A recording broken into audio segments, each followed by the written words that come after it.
Garder un esprit critique et faire preuve de réflexivité, comment on fait? Bonjour à tous. Allez, on est reparti pour un nouvel épisode de Réflexe Critique. Aujourd'hui, ça tournera sur la dernière vidéo de Capsule Concept qui tournait autour des profils psychologiques des créateurs et des créatrices.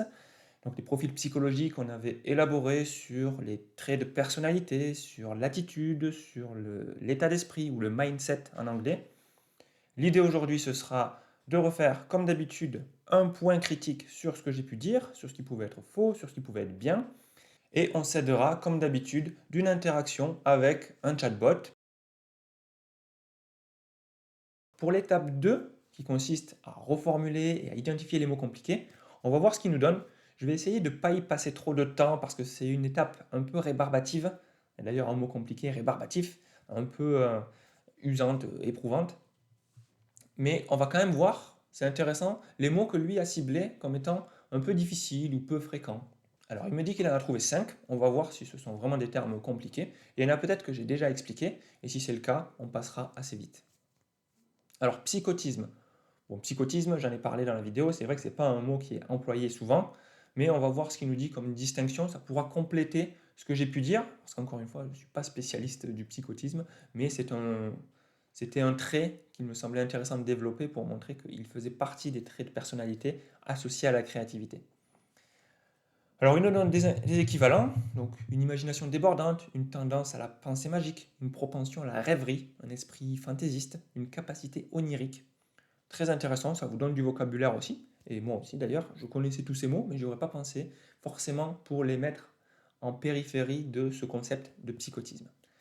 Pour les synonymes proches, imagination, c'est assez clair et c'est assez vrai. La différence expliquée. Le psychotisme, utilisé ici dans un contexte non pathologique, est plus qu'une simple imagination. Il implique une porosité entre le monde intérieur, la psyché, et la réalité extérieure. Il touche à la capacité de suspendre momentanément le jugement de réalité pour explorer des virtualités.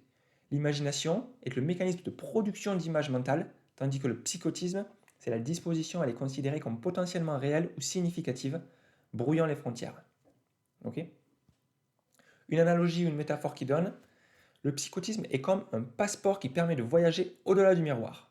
La réalité est la pièce où l'on se trouve, l'imagination est de ce que l'on voit dans le miroir, et le psychotisme, c'est la volonté et la capacité de traverser le miroir, d'explorer le pays des merveilles en acceptant que les règles habituelles n'y fonctionnent pas. On voit l'analogie avec Alice au pays des merveilles ici, qui est intéressante. On reconnaît l'histoire, mais on voit bien qu'il n'a pas cité sa source. C'est pas grave, on lui en veut pas, on l'a compris nous, mais bon, droit d'auteur, droit de propriété, je vous laisse vous faire votre avis là-dessus. Je ne suis pas encore fixé moi perso.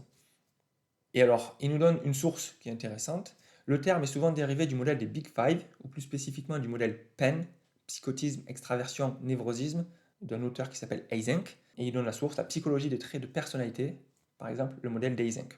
C'est intéressant, il n'y a pas la citation réelle et complète que vous pouvez cliquer, mais enfin, au moins, vous pouvez faire vos recherches pour aller voir un peu plus loin. Alors, deuxième terme qui nous donne, instancier. Ça ne me paraît pas ce qu'il y a de plus difficile, mais peut-être c'est parce que j'ai un background, des antécédents dans le milieu informatique, où l'instanciation, l'implémentation, c'est quelque chose qui est assez classique. Alors, instancier, ça veut dire se concrétiser, prendre forme, s'incarner, se manifester, se matérialiser. Un synonyme proche, c'est exemplifier, qui nous donne. Je préférais se concrétiser ou appliquer, mais ce n'est pas mentionné ici, mais voilà.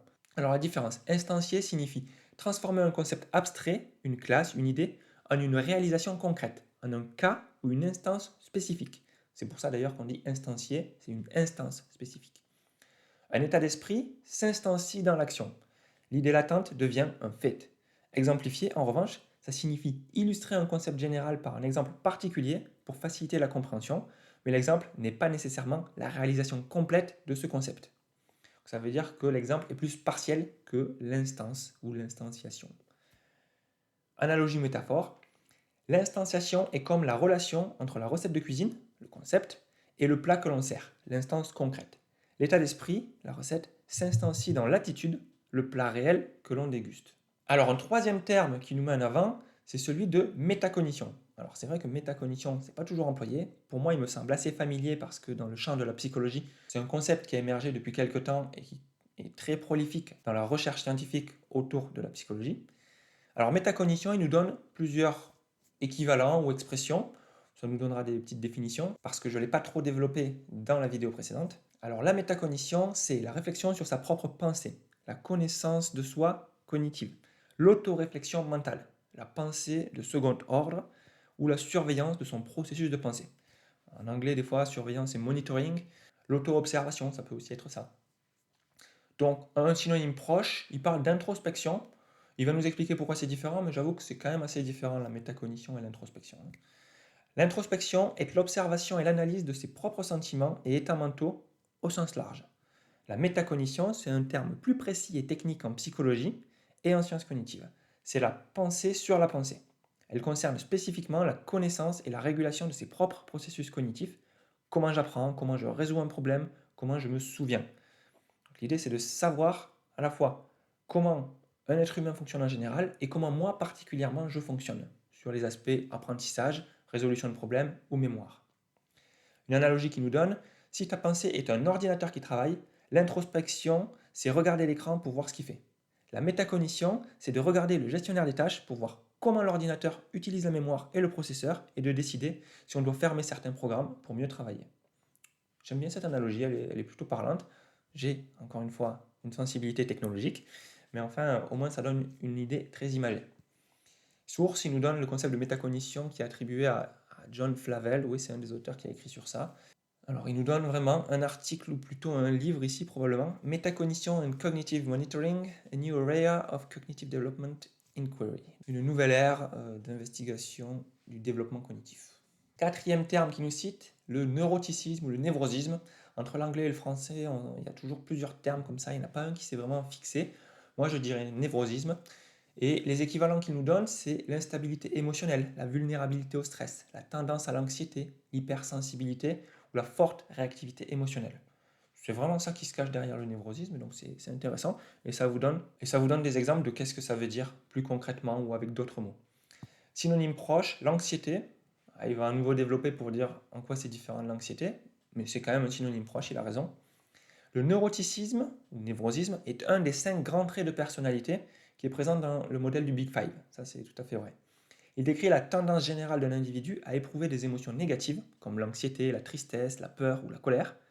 L'anxiété est une manifestation spécifique de cette tendance, c'est une émotion particulière, le souci, l'appréhension, la tension. Le neuroticisme, c'est le terrain psychologique qui rend l'individu plus susceptible de devenir anxieux ou déprimé dans une situation de stress. La source, il est allé prendre le modèle des Big Five. En l'occurrence, là, il nous donne les modèles psychométriques modernes de la personnalité. Par exemple, le modèle à 5 facteurs. Ce n'est pas une source précise au sens où on peut aller la chercher sur Internet, mais vous trouverez plein d'informations sur ce sujet-là si jamais ça vous intéresse. Dernier mot qu'il me pointe du doigt, antagoniste. Alors, antagoniste, c'est pas forcément utilisé souvent. Les équivalents qui nous donnent opposé, contradictoire, contre-productif, en conflit, en opposition. Bon, opposé, en opposition, voilà. Le synonyme proche, ça pourrait être contraire. Et voyons comment il nous explique la différence entre antagoniste et contraire. Contraire, comme dans noir est le contraire de blanc, décrit une opposition simple et directe. Antagoniste implique une opposition active ou un conflit entre deux forces, de tendances ou idées. Dans le transcript, il est utilisé pour décrire deux attitudes, persévérance versus tolérance à l'ambiguïté, qui tirent dans des directions différentes et peuvent nuire l'une à l'autre si elles sont poussées à l'extrême, créant une tension.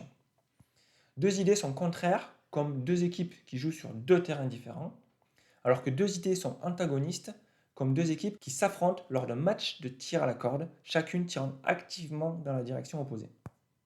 Voilà, c'était pour les 5 termes qu'il a trouvé un peu difficiles. Psychotisme, instancié, métacognition, névrosisme et antagonisme.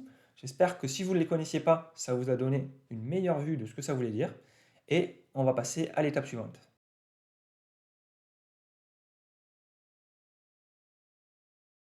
Avec Réflexe Critique, on revient sur nos croyances et sur nos connaissances. On explore à l'intérieur et à l'extérieur pour révéler nos forces, mais aussi nos erreurs. On met à jour ce qu'on pense pour identifier nos angles morts. Ça, c'est la réflexivité. On reformule et on compare pour juger. Ça, c'est l'art de critiquer. C'est l'art de critiquer. Si vous aimez vous regarder dans le miroir sans détourner le regard, Alors à bientôt pour exercer ensemble notre réflexe critique.